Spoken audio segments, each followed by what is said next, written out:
सिद्धि की शादी के बाद वो ससुराल चली जाती है। पीछे रह जाती है भाभी रानी। सिद्धि के ससुराल जाते ही भाभी कहती है, अरे वाह जी वाह, सारे कपड़े मेरे। हाय रे पैंट, अरे वाह वाह, मजा आ जाएगा। अरे ये सिद्धि की अलमारी के सामने खड़े होकर क्या बड़बड़ा रही है?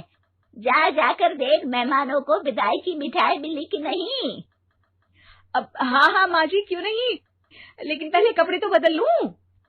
अब रानी आ जाती है सिद्धि के उन कपड़ों में जो वो ससुराल जाने से पहले घर छोड़ जाती है। अरे रानी, कुछ दिन रुक जाती।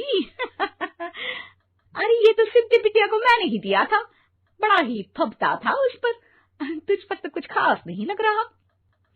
अब वो ना मेरे सारे कपड़े गीले थे तो सोचा पहन लूं। वैसे भी सिद्धि को कौन सा दिन पुराने आउटडेटेड कपड़ों को पहनना है। वैसे भी ये सूट तो मैंने तभी पहना था, वैसे खास है भी नहीं ये। हाँ ठीक है, लेकिन ना मेरी सिद्धि पर तो जमता था।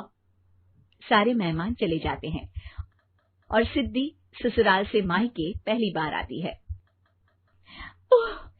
अपना घर, अपना कमरा, अपनी अलमारी।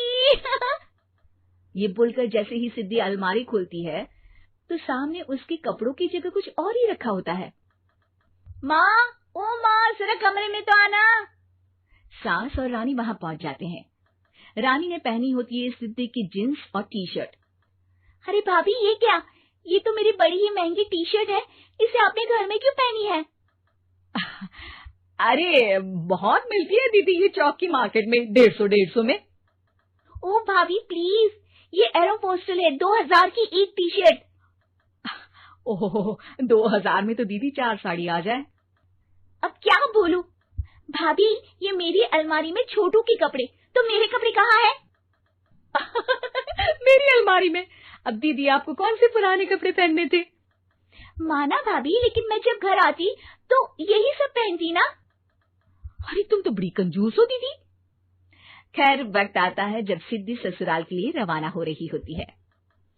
अरे रानी, अंदर से सिद्धि का गिफ्ट ले आ, लड़की पहली बार ससुराल से मायके आई है। रानी अंदर जाती है और एक सिंपल सी साड़ी लेकर बाहर आ जाती है। ये लीजिए माँ जी। सास बेटी को गिफ्ट देकर ससुराल भेजती है। अगले दिन रानी एक सुंदर सी साड़ी पहनकर सामने आती है। अरे रानी, ये तो वो साड़ी है जो मैंने सिद्धि को देने के लिए दी थी जब वो ससुराल ले जाती, लेकिन ये तूने कैसे पहन ली? अरे माँ जी, ये साड़ी तो मुझे बहुत पहले से ही पसंद थी, लेकिन चिंता ना करिए, मैंने सिद्धि के लिए भी अच्छी सी साड़ी दी है। हाँ। तभी सिद्धि का फोन आता है। क्या माँ, कुछ अच्छा तो दिया होता ससुराल ले जाने के लिए। अरे पहले दिखा दिया होता। ये चमकते हुए पैकेट में नौकरानी वाली साड़ी मत दिया करो माँ। अरे बेटे, वो तेरी भाभी ने ना गलती से उससे पैकेट बदल गया। हाँ, मैं कल ही तेरे भाई के हाथ से तेरा वाला पैकेट भेज दूंगी। अरे रहने दो माँ, आई एम श्योर भाभी ने अभी वही साड़ी पहनी होगी जो तुमने मेरे लिए रखी थी। तुम तो समझ नहीं पाई उनको। खैर छोड़ो, मैं ज्यादा बोलती अच्छी नहीं लगती, रहने दो, आपको उन्हीं के साथ रहना है, फिर बात करेंगे।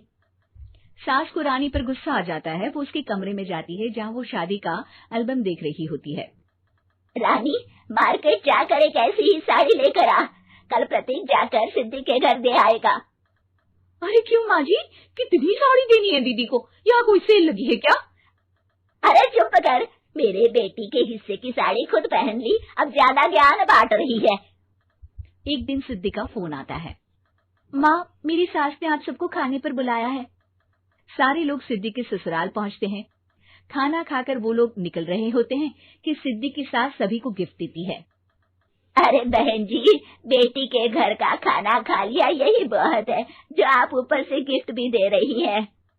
अरे बहन जी, आप भी कहाँ इन बातों पर विश्वास कर रही हैं।